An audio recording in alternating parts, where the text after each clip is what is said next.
Okay guys, चलो आज चलते हैं हम लोग आपके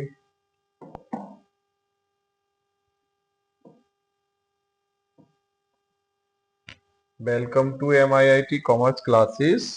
और आज हम आपको पढ़ाने वाले हैं चैप्टर 8 नियंत्रण यानी कि कंट्रोलिंग। यूपी बोर्ड का चैप्टर नंबर 8 कंट्रोलिंग आज हम आपको पढ़ाने वाले हैं। तो गाइस, अपनी नोटबुक पेन कॉपी निकाल के रख लीजिए, क्योंकि आज इस चैप्टर के माध्यम से आपको बहुत कुछ सीखने को मिलने वाला है। चलते हैं अपने टॉपिक पर। आइए चलते हैं टॉपिक पर। चैप्टर है आपका 8 नियंत्रण। क्या होता है, नियंत्रण का अर्थ क्या है, नियंत्रण की विशेषताएं क्या है, महत्व क्या है, इसकी सीमाएं क्या क्या हैं, इस सब चीज के बारे में आज हम इस चैप्टर में पढ़ेंगे। तो आइए चलते हैं, यहां बात करते हैं नियंत्रण का अर्थ क्या होता है। देखिए, नियंत्रण का क्या अर्थ होता है, नियंत्रण कैसे काम करता है कि किसी भी संगठन में जितने भी काम होते हैं वो एक नियोजन के अनुसार किए जाते हैं, मतलब एक योजना के अनुसार किए जाते हैं। और योजना के अनुसार जब कोई काम किया जाता है तो क्रियाओं का जो निष्पादन होता है, मतलब काम किया जाता है। और नियंत्रण इस बात की गारंटी देता है कि संगठन में जो पहले से निश्चित लक्ष्य हैं उनको प्राप्त करने के लिए सभी संसाधनों का उपयोग किया जा रहा है, कितने अच्छे तरीके से किया जा रहा है, इस बात की गारंटी देता है, इस बारे में जानना चाहता है। अतः नियंत्रण एक उद्देश्य मुखी प्रक्रिया मानी जाती है, दृश्य मूलक कार्य है। नियंत्रण प्रबंध का एक सर्वव्यापी कार्य है। कैसा कार्य? सर्वव्यापी कार्य है। यह प्रत्येक प्रबंधक का प्राथमिक कार्य भी होता है। कैसा काम होता है? प्रबंधक का एक प्रथम कार्य माना जाता है। जिस तरीके से नियोजन को प्रबंध का कार्य माना जाता है, वैसे ही इसको भी प्रबंध का एक कार्य माना जाता है। अब यहां बात कर रहे हैं तो नियंत्रण क्या होता है? नियंत्रण किसी भी संगठन में योजना के अनुसार जो क्रियाएं की जा रही हैं उन पर किस तरीके से नियंत्रण रखा जाए, या संगठन में पूर्व निर्धारित लक्ष्यों को प्राप्त करने के लिए सभी संसाधनों का उपयोग कितने अच्छे तरीके से किया जा रहा है। नियंत्रण एक उद्देश्य मुखी प्रक्रिया मानी जाती है। नियंत्रण प्रबंध का एक सर्वव्यापी कार्य भी होता है। यह प्रत्येक प्रबंध का एक प्राथमिक कार्य भी माना जाता है। अब देखो, हम बात करते हैं नियंत्रण की विशेषताएं। तो नियंत्रण प्रबंध का एक आधारभूत क्या है? कार्य है। क्या है? आधारभूत कार्य है।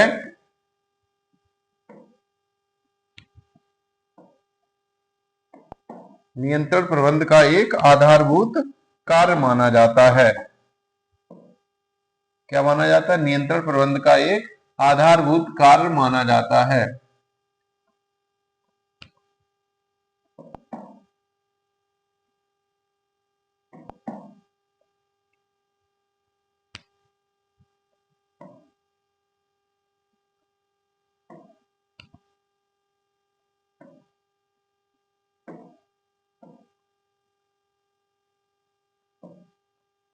तो यहां पर देखो, नियंत्रण की विशेषताएं कौन कौन सी होती हैं।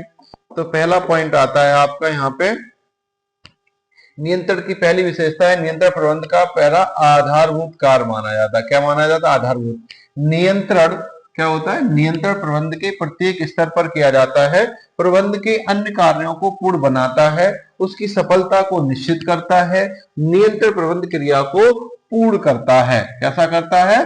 पूर्ण करता है। प्रबंध सभी स्तरों पर लागू होता है। दूसरा पॉइंट हमारा क्या आया है? प्रबंध सभी स्तरों पर लागू होता है। नियंत्रण प्रबंध के सभी स्तर। अब यहां पर देखो, आपको प्रबंध के 3 स्तर बताए गए हैं आपकी बुक में। पहला है उच्च स्तर। क्या होता है? उच्च स्तर होता है। दूसरा होता है मध्यम स्तर। कौन सा होता है?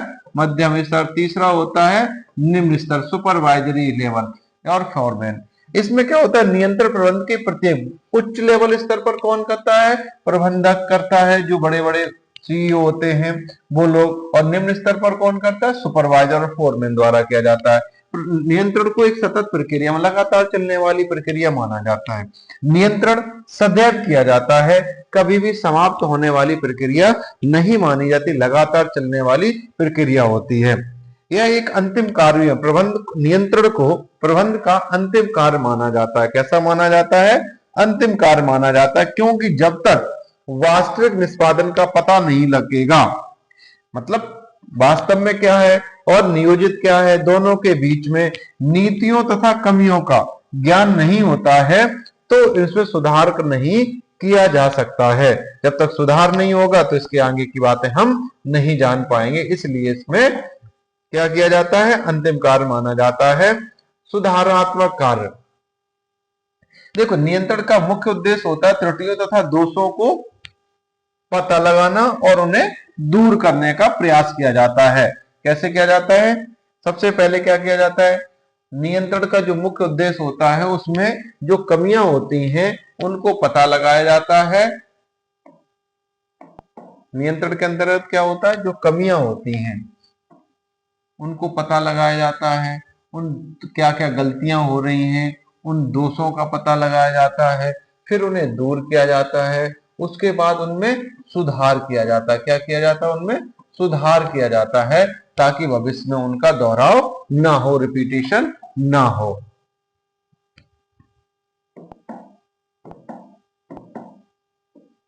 अब देखो बात कर रहे हैं यहाँ पर नियंत्रण की सीमाओं की, किसकी बात कर रहे हैं, नियंत्रण की सीमाओं की।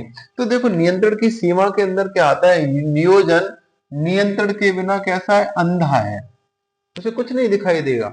देखो नियोजन के अभाव में नियंत्रण प्रभावी ढंग से कार्य नहीं करता है।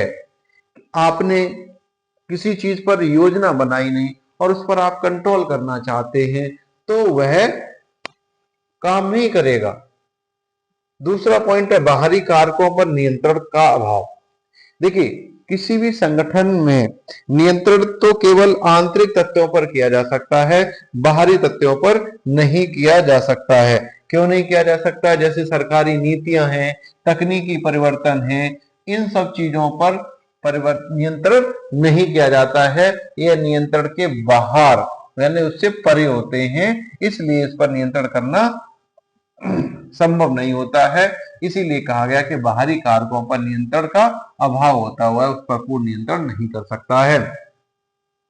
फिर आता कर्मचारियों का प्रतिरोध। देखिए बहुत किसी भी संस्था में बहुत सारे कर्मचारी लगे होते हैं और वो कर्मचारी अपने हिसाब से काम करना चाहते हैं, यदि उन पर नियंत्रण स्थापित किया जाता है तो वह उसका विरोध करने लगते हैं, क्योंकि उन्हें लगता है कि यह उनकी स्वतंत्रता पर प्रतिबंध लगाता है, यानी कि रोक लगाता है, किसी भी काम को करने में उन्हें अड़चन पैदा करता है। दूसरा नेक्स्ट पॉइंट है आपका महंगा कार्य। नियंत्रण को एक महंगी प्रक्रिया इसलिए माना जाता है क्योंकि इसमें बहुत अधिक समय लगता है, प्रयास लगता है और संसाधन लगते हैं, इसलिए एक महंगा कार्य माना जाता है। छोटे छोटे उद्यम, जो छोटे छोटे उद्योग होते हैं, व्यवसाय होते हैं, उस पर उनके लिए उपयोगी नहीं होता है। क्यों नहीं उपयोगी होता है, क्योंकि उनमें समय ज्यादा लगता है, प्रयास ज्यादा लगता है, संसाधन ज्यादा लगते हैं, और जो छोटे उद्योग होते हैं वो उसको बियर नहीं कर पाते, सहन नहीं कर पाते हैं, उन इसलिए वे उनके लाभों से वंचित रह जाते हैं, दूर रह जाते हैं, इसलिए छोटे उद्योगों के लिए उपयोगी नहीं माना जाता है। फिर हम बात कर रहे हैं, आगे बढ़ते हैं, और नियोजन और नियंत्रण के बीच में क्या संबंध होता है, नियंत्रण और नियोजन के बीच में क्या संबंध होता है। देखिए यहां पर यह बताया गया है कि दोनों नियोजन और नियंत्रण एक दूसरे के ऊपर कैसे हैं, निर्भर हैं। कैसे हैं, निर्भर हैं। नियोजन और नियंत्रण एक दूसरे पर परस्पर निर्भर हैं। देखो नियोजन जो होता है वो आगे देखता है, कहां देखता है, आगे देखता है, और नियंत्रण जो होता है वो पीछे देखता है। ठीक, नियोजन किसके लिए किया जाता है? भविष्य के लिए किया जाता है, और भविष्य में कोई गलती ना हो इसलिए नियंत्रण किया जाता है। ठीक, तो नियोजन और नियंत्रण एक दूसरे के पहलू हैं, एक दूसरे पर अंतर निर्भर हैं। अब दूसरा है नियंत्रण के बिना नियोजन निरर्थक है। क्या बताया? नियंत्रण के बिना नियोजन बिल्कुल बेकार है। देखिए, आप कितनी भी योजनाएं बना लो, जैसे मान लो आप ही हैं, आपने एक प्लानिंग की है कि मुझे 85% मार्क्स लेके आना है। क्या लेके आना? 85% मार्क्स लाना है। तो ऐसी स्थिति में आपने ये क्या बनाई? नियोजन किया है, प्लानिंग की है, योजना बना ली है। अब योजना तो बना ली, लेकिन आपसे सुबह नहीं उठा जा रहा है, आप अपनी नींद पर कंट्रोल नहीं कर पा रहे हैं, तो ऐसी स्थिति में क्या होगा? आपकी योजना असफल हो जाएगी, अपने उद्देश्य को खो देगी। वैसे ही कोई संस्था है, अपने यहां उसने इतने उत्पादन का एक टारगेट बनाया, एक लक्ष्य बनाया, लेकिन ना तो उसका परचेज पर नियंत्रण था, ना वित्त पर नियंत्रण था, ना सेल्स पर नियंत्रण था, ना अपने कर्मचारियों पर नियंत्रण था, तो उसकी योजना कैसी हो जाती? फेल हो जाती है। नेक्स्ट है नियोजन के बिना नियंत्रण अंधा होता है। अभी हमने क्या बताया था? देखो, हमने ये बताया था कि नियोजन जो है वो आगे देखता है और नियंत्रण उसके पीछे पीछे चलता है। वो ये सोचता है कि कहीं गलती अगर हो गई तो नियोजन के बिना नियंत्रण अंधा होता है, क्योंकि मार्गदर्शन हेतु आगे चलने वाला गाइडर होता है, और गाइड कौन करता है? नियोजन करता है। इसलिए नियंत्रण सही ढंग से कार्य नहीं कर सकता है। अगर योजना नहीं है तो नियंत्रण नहीं है। नेक्स्ट है अंतर संबंध। नियोजन और नियंत्रण के बीच एक मजबूत संबंध पाया जाता है। इन दोनों को एक दूसरे से अलग नहीं किया जा सकता, जैसे नीर और क्षीर। नीर और क्षीर मतलब दूध और पानी, दूध और पानी, इन दोनों को एक दूसरे से अलग नहीं किया जा सकता है। ठीक वैसे ही किसको? नियंत्रण को और नियोजन को एक दूसरे से अलग नहीं किया जा सकता। यही दोनों के बीच में एक मजबूत संबंध होता है। फिर आता है नियंत्रण का महत्व। देखिए, नियंत्रण का महत्व, पहला पॉइंट है इसमें, संगठन के उद्देश्यों की प्राप्त करने में सहायता करता है। प्रबंधक का पहला कदम होता है उद्देश्य, किसी भी संस्था के उद्देश्यों को निश्चित करना और उन्हें प्राप्त करना। प्राप्त करने के लिए उसे अलग अलग कार्य विधियां